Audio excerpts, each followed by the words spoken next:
So I think the open setting is one of the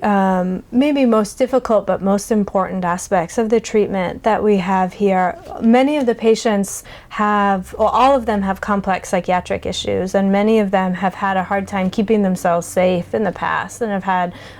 suicide attempts. And so in previous settings, they've often been in locked units, or seclusion and restraint have been used, which I think takes away the patient's ability to see themselves as in charge of their own life and in charge of their own treatment. So here we want the patients to feel that they are in charge of their own treatment, and their voices are the most important aspect of their treatment,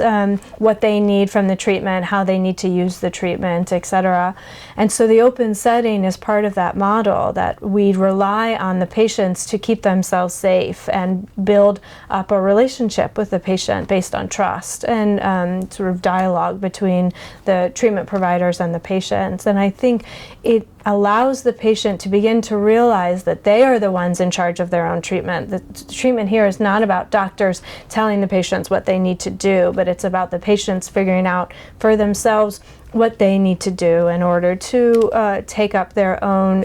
authority and agency in their lives and began working on some of the struggles that brought them here. And the doctors and the treatment team are there to support them in their efforts, but not tell them what to do. And so the open setting is a piece of that, where patients can come and go as they please and be able to decide for themselves what aspects of the treatment they are able and willing to take up in that moment. As the treatment providers, we have to trust that the patients are able and working on figuring out what they need from us, and that they'll let us know in this process.